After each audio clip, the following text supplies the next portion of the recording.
Good morning Odisha जय जगन्नाथ। आज हूँ 24 जून गुरुवार। आसतु नजर पकड़ा 25टी मुख्य खबर उपरे। पुरी व्यतीत अन्य स्थान हो पारिबनी रथयात्रा, पिटिशन खारज कले हाइकोर्ट।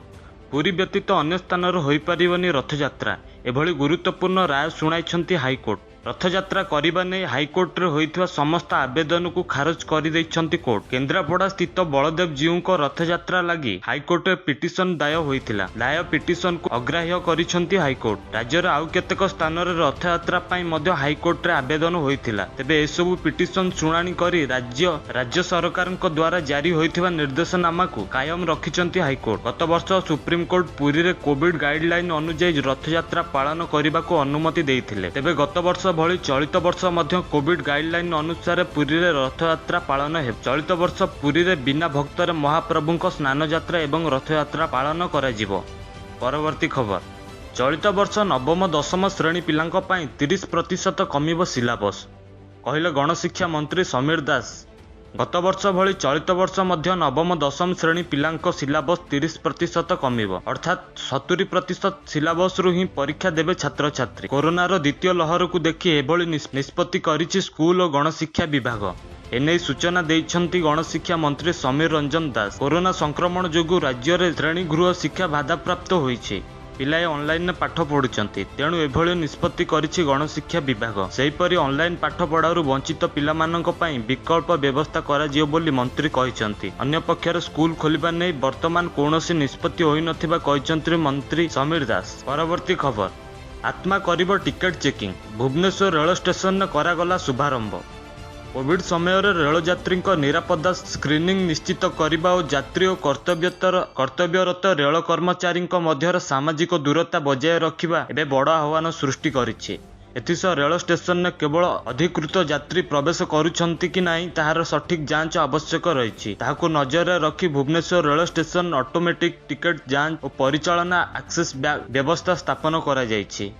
एटीएम सिस्टम हेउची सूचना प्रजुक्ति विद्या आधारित एक मेसिन जहाँकि यात्री तापमात्रा पई फलप्रद स्क्रीनिंग एवं प्रवेश और प्रस्थान पॉइंट रे कर्मचारी द्वारा निरापत्ता दूरतारू टिकट जांच करिबारे सहायता करिवो। एई मेसिन 4टी वैशिष्ट्य रही। ट्रेन टिकेट रो क्यूआर कोड स्कान करिबा पई बारकोड स्कानर, यात्री पीएनआर नंबर कहिबा पई गोटिए स्पीकर, यात्री शरीर तापमात्रा मापिबा पई एक तापमात्रा स्कानर और यात्री मास्क पिंधिचंती कि नहीं ता निश्चित करिया पई एक कैमेरा लगी। नियोजित टिकट जांच कर्मचारी माने यात्री एक निरापत्ता दूरत्व समस्त 4टी पैरामीटर को जांच करिपारिबे। एहा द्वारा अधिकृत यात्री माने रेल स्टेशन में प्रवेश करिपारिबे एवं कोविड-19 संक्रमण वृद्धि को रोका जाई पारिबो। परवर्ती खबर, सेप्टेम्बर सुधा 2 वर्षर ऊर्ध्व पिलांक पई मिलिबो कोवैक्सीन टीका। सेप्टेम्बर सुधा 2 वर्षर ऊर्ध्व वयस्क पिलांक निमंते कोवैक्सीन टीका मिलिजिबो बोली मंगलवार दिन दिल्ली एम्स रो निर्देशक डाक्टर रणदीप गुलेरिया गणमाध्यम को कहिसंती। फुसफुस एवं श्वास प्रश्वास रोग संबंधी प्रवीण विशेषज्ञ तथा भारत सरकार कोविड-19 टास्क फोर्स रो विशिष्ट सदस्य डाक्टर गुलेरिया गणमाध्यम को कहिसंती जे 2 और 3 पर्याय परीक्षा पर सेप्टेम्बर सुधा पिलामानंक पई उर्दिष्ट कोवैक्सीन तथ्य बळी मिलिजिबो एवं सेही मासरे ही टीका प्रयोग पई अनुमोदन दिया जियो बोली मने होउछि। से आहुरी मध्य कहिसंती जे भारत रे जदि फाइजर बायोएनटेक टीका को अनुमोदन मिल जाए तेबे ताहा पिलामानंक पई विकल्प होई परिबो। परवर्ती खबर, युक्त 2 परीक्षा किपरि पाइबे एडमिट कार्ड जारी हला एसओपी। युक्त 2 प्रैक्टिकल रेकर्ड संग्रह और एडमिट कार्ड प्रदान पर उच्च माध्यमिक शिक्षा परिषद पक्षर जारी होइछि एसओपी। 25 तारिख रु सैम्स वेबसाइट रु छात्र छात्री माने एडमिट कार्ड डाउनलोड करि परिबे। जदि करि न पारिबे निज निज कॉलेज रु संग्रह करि परिबे। एही समय एसओपी मानिबाकू पड़िबो। तेबे यथा संभव सैम्स वेबसाइट को एडमिट कार्ड डाउनलोड करिया पई परामर्श दिया जाइछि। प्रैक्टिकल रेकर्ड बा प्रोजेक्ट रेकर्ड दाखल बेले मध्य एसओपी मानि कॉलेज जिबे छात्र छात्री। निजे न जाई पारले निजर आई कार्ड सह द्वारा पठाई पारिबे। एडमिट कार्ड संग्रह प्रैक्टिकल रेकर्ड दाखल बेले कोविड नियम मानिबा जरूरी बोली सीएचएससी पक्षरु कुआ जायछि। परवर्ती खबर, केंद्र सरकार प्रशासनीय पदक्षेप, विजय माल्या, नीरव मोदी और मेहुल चोक्सी 9,371 कोटी टंका संपत्ति सरकारी बैंक को स्थानांतरण। देशर किछि बैंक रु टंका ठकी नहीं विदेश पलाइथिबा पलातक नीरव मोदी, विजय माल्या और मेहुल चोक्सी 9,371 कोटी टंका संपत्ति को प्रवर्तन निर्देशालय ईडी सरकारी बैंक को स्थानांतरण करिछि। କୁହାଯାଇଛି କି ଏହି ସମ୍ପତ୍ତିକୁ ମିଳୁଥିବା ଟଙ୍କା ଓ ଠକେଇରେ ଶିକାର ହୋଇଥିବା ବ୍ୟାଙ୍କ ଓ ବ୍ୟକ୍ତିବିଶେଷଙ୍କ କ୍ଷତି ଭରଣା କରାଯିବ। ଇଡି କହିଛନ୍ତି କି ପିଏମଏଲଏ ମାଧ୍ୟମରେ ପଳାତକ ବିଜୟ ମାଲ୍ୟା, ନୀରବ ମୋଦି ଓ ମେହୁଲ ଚୋକ୍ସିଙ୍କ 18,170,2 କୋଟି ଟଙ୍କାର ସମ୍ପତ୍ତି ଜବତ କରାଯାଇଛି, ଯାହାକି ସେମାନେ ବ୍ୟାଙ୍କରୁ ଠକେଇ କରିଥିବା ମୋଟ ଟଙ୍କାର 80.45%। ଏହା ମଧ୍ୟ ବର୍ତ୍ତମାନ 9,371 କୋଟି ଟଙ୍କା ସମ୍ପତ୍ତି ସରକାରୀ ବ୍ୟାଙ୍କକୁ ସ୍ଥାନାନ୍ତରଣ କରାଯାଇଛି। ପରବର୍ତ୍ତୀ ଖବର, ଜୁଲାଇରେ ବିଧାନସଭା ଅଧିବେଶନ। ଆସନ୍ତା ମାସରେ ସଂସଦ ମୌସୁମୀ ଅଧିବେଶନ ବସୁଛି। ଏହାକୁ ଦୃଷ୍ଟିରେ ରଖି ଓଡ଼ିଶା ବିଧାନସଭା ମୌସୁମୀ ଅଧିବେଶନ ଜୁଲାଇରେ କରିବା ପାଇଁ ଯୋଜନା ଚାଲିଛି। ବିଧାନସଭା ବାଚସ୍ପତି ସୂର୍ଯ୍ୟ ନାରାୟଣ ପାତ୍ର ଆଜି ଏହି ସୂଚନା ଦେଇଛନ୍ତି। ତେବେ ପରିସ୍ଥିତି ଉପରେ ନଜର ରଖି ଓ କୋଭିଡ୍ ଗାଇଡଲାଇନକୁ ପାଳନ କରି ଅଧିବେଶନ ଡକାଯିବ ବୋଲି ବାଚସ୍ପତି କହିଛନ୍ତି। ସଂସଦ ଓ ବିଧାନସଭା କାର୍ଯ୍ୟାଳୟ 2 ବର୍ଷ ପୂର୍ତ୍ତି ଉପଲକ୍ଷେ ଲୋକସଭା ବାଚସ୍ପତି ଓମ୍ ବିର୍ଲା ଏବଂ ଭର୍ଚୁଆଲ ସମୀକ୍ଷା ବୈଠକ କରିଛନ୍ତି। ଏଥିରେ ଓଡ଼ିଶା ସମେତ ବିଭିନ୍ନ ରାଜ୍ୟରେ ବିଧାନସଭା ଓ ବିଧାନ ପରିଷଦ ଅଧ୍ୟକ୍ଷମାନେ ଯୋଗଦେଇ ଆଲୋଚନାରେ ଭାଗ ନେଇଥିଲେ। ପ୍ରାରମ୍ଭରେ ସ୍ୱାଗତ ଭାଷଣ ଦେଇ ବାଚସ୍ପତି କହିଥିଲେ ଯେ ସଂସଦୀୟ ଗଣତନ୍ତ୍ର ମହାନ ପରମ୍ପରା ବିଷୟ ଅବତାରଣା କରି ଗଣତାନ୍ତ୍ରିକ ମୂଲ୍ୟବୋଧର ସୁରକ୍ଷା ପାଇଁ ସମସ୍ତ ନିର୍ବାଚନ ପ୍ରତିନିଧିଙ୍କ ଗୁରୁତ୍ୱପୂର୍ଣ୍ଣ ଭୂମିକା ଥିବା ପ୍ରକାଶ କରିଥିଲେ। କୋଭିଡ୍ ପରିସ୍ଥିତିର ସଫଳ ମୁକାବିଲା ଦିଗରେ ଦଳମତ ନିର୍ବିଶେଷରେ ସମସ୍ତ ନିର୍ବାଚିତ ପ୍ରତିନିଧି ଓ ଜନସାଧାରଣଙ୍କ ସକ୍ରିୟ ସହଯୋଗରେ ସେ ଭୂୟସୀ ପ୍ରଶଂସା କରିଥିଲେ। ପରବର୍ତ୍ତୀ ଖବର, ଆତଙ୍କବାଦୀମାନଙ୍କୁ ପେନ୍ସନ୍ ଏବଂ ଅନ୍ୟାନ୍ୟ ସହାୟତା ଦେଉଥିବା ପାକିସ୍ତାନକୁ ଉତ୍ତରଦାୟୀ କରାଯିବା ଉଚିତ କହିଲା ଭାରତ। ଦୁର୍ନୀତି ଓ ତାଲିକାଭୁକ୍ତ ଆତଙ୍କବାଦୀକୁ ପେନ୍ସନ୍ ଯୋଗାଇବା ସହ ସେମାନଙ୍କୁ ନିଜ ଦେଶରେ ଆତିଥ୍ୟ ଦେବାକୁ ପାକିସ୍ତାନ ତାର ରାଷ୍ଟ୍ରୀୟ ନୀତି ଅନ୍ତର୍ଭୁକ୍ତ କରିବ ବୋଲି ମଙ୍ଗଳବାର ଦିନ ଭାରତ କହିଛି। ଭାରତ ଆହୁରି ମଧ୍ୟ କହିଛି ଯେ ଆତଙ୍କବାଦୀକୁ ସାହାଯ୍ୟ ଏବଂ ଉତ୍ସାହ ଦେଉଥିବା ପାକିସ୍ତାନକୁ ଏଥିନିମନ୍ତେ ଉତ୍ତରଦାୟୀ କରାଯିବା ଉଚିତ। ଜିନେଭାସ୍ଥିତ ଇଣ୍ଡିଆନ୍ ପରମାନେଣ୍ଟ ମିଶନର ପ୍ରଥମ ସଚିବ ପବନ କୁମାର ବାଧେ ଜାତିସଂଘ ମାନବୀୟ ଅଧିକାର ପରିଷଦ 47ତମ ଅଧିବେଶନରେ ଉପରୋକ୍ତ ମନ୍ତବ୍ୟ ଦେଇଛନ୍ତି। ପାକିସ୍ତାନ ମନ୍ତବ୍ୟ ପରେ ଭାରତର ଅଧିକାର ସାବ୍ୟସ୍ତ କରି ବାଧେ ସଂଖ୍ୟାଲଘୁମାନଙ୍କ ଉପରେ ପାକିସ୍ତାନ ଜାରି କରିଥିବା ଧାର୍ମିକ ଅପମାନ ଆଇନ, ବଳପୂର୍ବକ ଧର୍ମ ପରିବର୍ତ୍ତନ ଏବଂ ବିବାହ ଓ ବେଆଇନ ମୃତ୍ୟୁଦଣ୍ଡ ଭଳି କଠୋର କାର୍ଯ୍ୟକଳାପକୁ ଲୋକଲୋଚନକୁ ଆଣିଥିଲେ। ସେ କହିଥିଲେ ଯେ ବଳ ପ୍ରୟୋଗ ଜନିତ ଧର୍ମ ପରିବର୍ତ୍ତନ ଦୈନନ୍ଦିନ ଘଟଣା ପାଲଟି ଗଲାଣି। ଧାର୍ମିକ ସଂଖ୍ୟାଲଘୁ ଶ୍ରେଣୀର ଝିଅମାନଙ୍କୁ ଅପହରଣ କରାଯାଇ ସେମାନଙ୍କ ସହ ଦୁଷ୍କର୍ମ କରାଯିବା ପରେ ବଳପୂର୍ବକ ଧର୍ମ ପରିବର୍ତ୍ତନ କରାଇ ବିବାହ କରାଯାଉଥିବା ରିପୋର୍ଟ ଜଣାପଡ଼ିଛି। ପାକିସ୍ତାନରେ ପ୍ରତିବର୍ଷ ଏହିଭଳି 1000 ଝିଅଙ୍କୁ ଜବରଦସ୍ତ ଧର୍ମ ପରିବର୍ତ୍ତନ କରିବାକୁ ବାଧ୍ୟ କରାଯାଉଛି। ପାକିସ୍ତାନରେ ଉପରୋକ୍ତ ଘଟଣାକୁ ସମାଲୋଚନା କରୁଥିବା ସାମ୍ବାଦିକମାନଙ୍କୁ ଧର୍ମ ଦିଆଯାଉଛି, ଭୟଭୀତ କରାଯାଉଛି, ଖବର ପ୍ରସାରଣ କରିବାକୁ ବଞ୍ଚିତ କରାଯାଉଛି, ଅପହରଣ କରାଯାଉଛି ଏବଂ କେତେକ କ୍ଷେତ୍ରରେ ହତ୍ୟା ମଧ୍ୟ କରାଯାଉଛି। ଜିନେଭାସ୍ଥିତ ଜାତିସଂଘ ପାଇଁ ପାକିସ୍ତାନ ସ୍ଥାୟୀ ପ୍ରତିନିଧି ଖଲିଲ ହାସମି ହାଇକମିଶନଙ୍କ ବାର୍ଷିକ ବିବରଣୀ ଉପରେ ବିତର୍କ ବେଳେ କାଶ୍ମୀର ପ୍ରସଙ୍ଗ ଉତ୍ଥାପନ କରିବାକୁ ଭାରତ ଏଭଳି ମନ୍ତବ୍ୟ ଦେଇଛି। ପରବର୍ତ୍ତୀ ଖବର, ଆମେରିକା ମହାମାରୀ ମୁକାବିଲା ଉଦ୍ୟମରେ ଡେଲ୍ଟା କୋଭିଡ୍-19 ଭାରିଆଣ୍ଟ ମହାବିପଦ କହିଲେ ଆଣ୍ଟୋନି ଫାଉଚି। ସ୍ୱଦେଶରୁ କୋଭିଡ୍-19 ମୂଳପୋଛ କରିବା ଲାଗି ଯୁକ୍ତରାଷ୍ଟ୍ର ଆମେରିକା ଚଳାଇଥିବା ଉଦ୍ୟମରେ ପ୍ରଥମେ ଭାରତରେ ଦେଖାଦେଇଥିବା ଅଭିନବ କରୋନା ଭାଇରସ ଡେଲ୍ଟା ଭାରିଆଣ୍ଟ ମହାବିପଦ ବୋଲି ମଙ୍ଗଳବାର ଦିନ ଗଣମାଧ୍ୟମ ସହ ସାକ୍ଷାତକାର ବେଳେ ଆମେରିକୀୟ ସଂକ୍ରାମକ ରୋଗ ବିଶେଷଜ୍ଞ ଡାକ୍ତର ଆଣ୍ଟୋନି ଫାଉଚି କହିଛନ୍ତି। ଫାଉଚି ଆହୁରି ମଧ୍ୟ କହିଛନ୍ତି କୋଭିଡ୍-19ର ମୂଳ ଭାରିଆଣ୍ଟ ଠାରୁ ଡେଲ୍ଟା ଭାରିଆଣ୍ଟର ସଂକ୍ରମଣତା ନିଃସନ୍ଦେହରେ ଅଧିକ।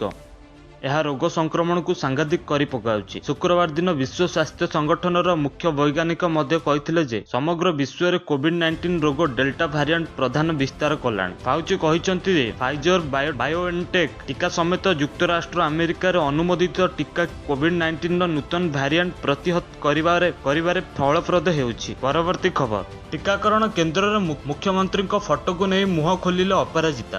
ରାଜ୍ୟର ଟିକାକରଣ କେନ୍ଦ୍ରରେ ନେତାମାନଙ୍କ ଫଟୋକୁ ନେଇ ଉଠିଛି ଝଡ଼। ସାରା ରାଜ୍ୟ ପଡ଼ୁଛି ଉଠୁଛି। ଅଧିକାଂଶ ଟିକାକରଣ କେନ୍ଦ୍ରରେ ଏହାକୁ ନେଇ ଗଣ୍ଡଗୋଳ ଉତ୍ତେଜନା ଦେଖିବାକୁ ମିଳିଛି। ରାଜ୍ୟର ବିଭିନ୍ନ ଟିକାକରଣ କେନ୍ଦ୍ରରେ ମୁଖ୍ୟମନ୍ତ୍ରୀ ନବୀନ ପଟ୍ଟନାୟକଙ୍କ ଫଟୋ ଲାଗିଥିବାରୁ ଏହାକୁ ନେଇ ବିଜେପି ମୁହଁ ଖୋଲିଛି। ଏହାକୁ ନେଇ ମୁହଁ ଖୋଲିଛନ୍ତି ଭୁବନେଶ୍ୱର ସାଂସଦ ତଥା ବିଜେପି ରାଷ୍ଟ୍ରୀୟ ମୁଖପାତ୍ର ଅପରାଜିତା ଷଡ଼ଙ୍ଗୀ। ମୋଦିଙ୍କ ଫଟୋ ନ ଲଗାଇବାକୁ ସେ ନାପସନ୍ଦ କରିଛନ୍ତି। ସାଂସଦ ତଥା ବିଜେପି ରାଷ୍ଟ୍ରୀୟ ମୁଖପାତ୍ର ଅପରାଜିତା ଷଡ଼ଙ୍ଗୀ ଟ୍ୱିଟ୍ କରି କହିଛନ୍ତି ଓଡ଼ିଶା ଟିକା କିଣିବାରେ ଅସମର୍ଥ ହେଲା। ଏନେଇ କେନ୍ଦ୍ର ସହଯୋଗ ଲୋଡ଼ିଲା। ପ୍ରଧାନମନ୍ତ୍ରୀ ନରେନ୍ଦ୍ର ମୋଦି ଓଡ଼ିଶାକୁ ଟିକା ଯୋଗାଇବା ବ୍ୟବସ୍ଥା କଲେ। ତେଣୁ ସୌଜନ୍ୟତା ଦୃଷ୍ଟିରୁ ମୁଖ୍ୟମନ୍ତ୍ରୀଙ୍କ ସହ ପ୍ରଧାନମନ୍ତ୍ରୀଙ୍କ ଫଟୋ ଲଗାଇବା କଥା। ରାଜ୍ୟ ସରକାର ଏସବୁ ଭାବ ଅସୁରକ୍ଷା ଓ ହୀନମନ୍ୟତାର ପରିଚୟ ବୋଲି କହିଲେ ଅପରାଜିତା। ପରବର୍ତ୍ତୀ ଖବର, ଭାରତର ଚିନ୍ତା ବଢ଼ାଇଲା ସମୁଦାୟ ଏଲ୍ଏସିରେ ଚାଇନା ମୁତୟନ କରିଛି S-400 ବ୍ୟବସ୍ଥା। ଲଦାଖ ଏବଂ ଅରୁଣାଚଳ ପ୍ରଦେଶ ସୀମାନ୍ତରରେ ଚାଇନାର ପିପୁଲ୍ସ ଲିବରେସନ ଆର୍ମି S-400 ବିମାନ ବିଧ୍ୱଂସୀ ବ୍ୟବସ୍ଥା ମୁତୟନ କରିଛି। ଏହାକୁ ନେଇ ଭାରତର ଚିନ୍ତା ବଢ଼ାଇଛି। ଭାରତର chief of defence staff general Bipin Rawat ମଙ୍ଗଳବାର କହିଛନ୍ତି ଯେ ବାୟୁ ପ୍ରତିରକ୍ଷା ବ୍ୟବସ୍ଥା ଦିନକୁ ଦିନ ଜଟିଳ ହେବାରେ ଲାଗିଛି। ସେ କହିଛନ୍ତି ଯେ କେବଳ ବିମାନ ବା ହେଲିକପ୍ଟର ନୁହେଁ, ଆକାଶ ମାର୍ଗକୁ ସମ୍ପ୍ରତି ଅନ୍ୟାନ୍ୟ ଉଦ୍ଦେଶ୍ୟରେ ବହୁଳ ବ୍ୟବହାର କରାଯିବା ଆରମ୍ଭ ହୋଇଛି। ସୂଚନାଯୋଗ୍ୟ ଯେ ଗତ ବର୍ଷ ଭାରତ ଓ ଚାଇନା ମଧ୍ୟରେ ଲଦାଖରେ ସୀମା ବିବାଦ ଆରମ୍ଭ ହେବା ପରେ ଚାଇନା ଇତିମଧ୍ୟରେ ଲଦାଖ ଏବଂ ଅରୁଣାଚଳ ପ୍ରଦେଶରେ ଏଲ୍ଏସିରେ S-400 ବିମାନ ବିଧ୍ୱଂସୀ ପ୍ରତିରକ୍ଷା ବ୍ୟବସ୍ଥାକୁ ବ୍ୟାପକ ଭାବରେ ମୁତୟନ କରିଛି। ଏହା ଭାରତର ବାୟୁ ପ୍ରତିରକ୍ଷା ଯୋଜନାକାରୀଙ୍କୁ ଏ ସମ୍ପର୍କରେ ପୁନଃବିଚାର କରିବା ଏବଂ ତାହାର ପାଲଟା ଜବାବ ଦେବା ଭଳି ପଦକ୍ଷେପ ସମ୍ପର୍କରେ ଭାବିବାକୁ ବାଧ୍ୟ କରିଛି। ଏହା ସହିତ PL ସମ୍ପ୍ରତି UV ସ୍ୱାର୍ମ ଡ୍ରୋନ୍, କ୍ଷେପଣାସ୍ତ୍ର ଏବଂ ରକେଟ୍ ଆଦି ମଧ୍ୟ ବ୍ୟବସ୍ଥା କରିଛି। ଭାରତ 2021 ଡିସେମ୍ବରରୁ ରୁଷିଆ ନିକଟରୁ 5ଟି କାର୍ଡନ S-400 ବାୟୁ ପ୍ରତିରକ୍ଷା ବ୍ୟବସ୍ଥା ପାଇବାକୁ ଯାଉଛି। ଭାରତ ମଧ୍ୟ ଅଧିକ ସଂଖ୍ୟାରେ UAV ରକେଟ୍ ଏବଂ କ୍ଷେପଣାସ୍ତ୍ର ରେଜିମେଣ୍ଟ ସୃଷ୍ଟି କରିବାରେ ଲାଗିଛି। ତେବେ ଚାଇନା ପଟୁ ଯେକୌଣସି ଆକ୍ରମଣ ମୁକାବିଲା କରିବାକୁ ଭାରତ ସମର୍ଥ ବୋଲି ଜେନେରାଲ ରାୱତ କହିଛନ୍ତି। ପରବର୍ତ୍ତୀ ଖବର, ତାଜିକିସ୍ତାନ ସୀମାନ୍ତ ମୁଖ୍ୟ ପଥକୁ ଦଖଲ କଲା ତାଲିବାନ। ଆଫଗାନିସ୍ତାନ ଓ ତାଜିକିସ୍ତାନ ମଧ୍ୟରେ ଥିବା ମୁଖ୍ୟ ଯାତାୟାତ ପଥ ସାରଖାନ ବନ୍ଦରକୁ ତାଲିବାନ ଆତଙ୍କବାଦୀମାନେ ନିଜ ଦଖଲକୁ ନେଇଛନ୍ତି। ଆଫଗାନର ସେନାର ଜଣେ ଅଧିକାରୀ କହିଛନ୍ତି ଯେ ତାଲିବାନ ଆତଙ୍କମାନେ ଦେଶର ଗୋଟିଏ ପରେ ଗୋଟିଏ ଜିଲ୍ଲା ସେମାନଙ୍କ ଅକ୍ତିଆରକୁ ନେବାକୁ ଲାଗିଲେଣି। ଇତିମଧ୍ୟରେ ସେମାନେ 8ଟି ଜିଲ୍ଲା ସେମାନଙ୍କ ନିୟନ୍ତ୍ରଣକୁ ନେଇସାରିଛନ୍ତି। ସୀମାନ୍ତ ଆଡ଼ରୁ ତାଲିବାନ ଅଗ୍ରସର ହେଉଥିବା ଦେଖି ଆଫଗାନିସ୍ତାନ ସୈନ୍ୟମାନେ ସେମାନଙ୍କ ପୋଷ୍ଟ ଛାଡ଼ି ସେଠାରୁ ପଳାଇ ଯାଉଥିବା ପ୍ରତ୍ୟକ୍ଷଦର୍ଶୀ କହିଛନ୍ତି। ଏପରିକି କିଛି ସୈନ୍ୟ ଭୟରେ ତାଜିକିସ୍ତାନ ଭିତରକୁ ମଧ୍ୟ ପଳାଇ ଯାଇଛନ୍ତି। ଆମେରିକା ଆଫଗାନିସ୍ତାନରୁ ନିଜ ସୈନ୍ୟ ପ୍ରତ୍ୟାହାର ଆରମ୍ଭ କରିବା ପରେ ମେ 1 ତାରିଖରୁ ତାଲିବାନ ଆଫଗାନିସ୍ତାନରେ ତାହାର ଆତଙ୍କୀ କାର୍ଯ୍ୟକଳାପ ଆରମ୍ଭ କରିବା ପରବର୍ତ୍ତୀ ସମୟରେ ସାରଖାନ ବନ୍ଦରକୁ ଅଧିକାର କରିବା ତାଲିବାନ ପାଇଁ ଏକ ବୃହତ ସଫଳତା ଭାବେ ବିବେଚିତ ହେଉଛି। ପରବର୍ତ୍ତୀ ଖବର, ଆସନ୍ତା ସପ୍ତାହର ଅଗ୍ନି ପ୍ରାଇମ୍ କ୍ଷେପଣାସ୍ତ୍ର ପରୀକ୍ଷା। ଭାରତ ପ୍ରତିରକ୍ଷା ଗବେଷଣା ଓ ଉନ୍ନୟନ ସଂଗଠନ DRDO ପକ୍ଷରୁ ଆସନ୍ତା ସପ୍ତାହର ଅଗ୍ନି ପ୍ରାଇମ୍ କ୍ଷେପଣାସ୍ତ୍ର ପରୀକ୍ଷା ପାଇଁ ପଦକ୍ଷେପ ନିଆଯାଇଛି। କୋଭିଡ୍-19ର ଦ୍ୱିତୀୟ ଲହର ସମୟରେ ଜନସାଧାରଣଙ୍କ ଯାତାୟାତ ଉପକରଣ ଓ ଯନ୍ତ୍ରପାତି ପରିବହନ କ୍ଷେତ୍ରରେ କଟକଣା ରହୁଥିବା ବେଳେ DRDO ଏହି କ୍ଷେପଣାସ୍ତ୍ର ପରୀକ୍ଷଣ ପାଇଁ ପ୍ରସ୍ତୁତ ଆରମ୍ଭ କରିଦେଇଛି। ପାଗ ପରିସ୍ଥିତି ଠିକ୍ ରହିଲେ ଏହାକୁ ସମ୍ଭବତଃ ସୋମବାର ପରୀକ୍ଷା କରାଯିବ ବୋଲି ଜଣେ ଅଧିକାରୀ କହିଛନ୍ତି। ଅଗ୍ନି 1 ଶ୍ରେଣୀର ସମ୍ପୂର୍ଣ୍ଣ ନୂତନ ଏହି କ୍ଷେପଣାସ୍ତ୍ର ଲକ୍ଷ୍ୟଭେଦୀ କ୍ଷମତା 1000ରୁ 1500 କିଲୋମିଟର ମଧ୍ୟରେ ରହିଛି। ଏହା ଅଗ୍ନିର ପୂର୍ବ କ୍ଷେପଣାସ୍ତ୍ରଗୁଡ଼ିକ ତୁଳନାରେ ହାଲୁକା ହୋଇଛି ଏବଂ ଏହାକୁ 2 ପର୍ଯ୍ୟାୟ ବିଶିଷ୍ଟ କଠିନ ଇନ୍ଧନରେ ପରିଚାଳିତ କ୍ଷେପଣାସ୍ତ୍ର ଏହାକୁ ଉଭୟ ସଡ଼କ ଓ ରେଳ ମୋବାଇଲ ଲଞ୍ଚରୁ ନିକ୍ଷେପ କରାଯାଇପାରିବ। ପରବର୍ତ୍ତୀ ଖବର, ଏଥର ସ୍ନାନଯାତ୍ରାରେ ଛେରା ପହଁରା କରିବେନି ଗଜପତି ମହାରାଜ। ଏଥର ସ୍ନାନଯାତ୍ରାରେ ଛେରା ପହଁରା କରିବେନି ଗଜପତି ମହାରାଜ। କୋଭିଡ୍ ସଂକ୍ରମଣକୁ ଦୃଷ୍ଟିରେ ରଖି ଏଭଳି ନିଷ୍ପତ୍ତି ନିଆଯାଇଥିବା ଜଣାପଡ଼ିଛି। କୋଭିଡ୍ କଟକଣା ଯୋଗୁଁ ପ୍ରଥମେ ବିନା ଭକ୍ତରେ ସ୍ନାନଯାତ୍ରା କରିବାକୁ ନିଷ୍ପତ୍ତି ନିଆଯାଇଥିବା ବେଳେ ଏବେ ସେହି କରୋନା ମହାମାରୀ ଯୋଗୁଁ ଆଉ ଏକ ପରମ୍ପରା ମଧ୍ୟ ଭଙ୍ଗ ହୋଇଛି ବୋଲି କୁହାଯାଉଛି। ଏଥର କରୋନା ସଂକ୍ରମଣକୁ ଦୃଷ୍ଟିରେ ରଖି ସ୍ନାନଯାତ୍ରା ବେଳେ ଗଜପତି ମହାରାଜ ଛେରା ପହଁରା କରିବେ ନାହିଁ। ବର୍ଷ ବର୍ଷ ଧରି ଚାଲୁ ଆସୁଥିବା ଏହି ପରମ୍ପରା ଏଥର କୋଭିଡ୍ କଟକଣା ପାଇଁ ବାଦ୍ ପଡ଼ିଲା।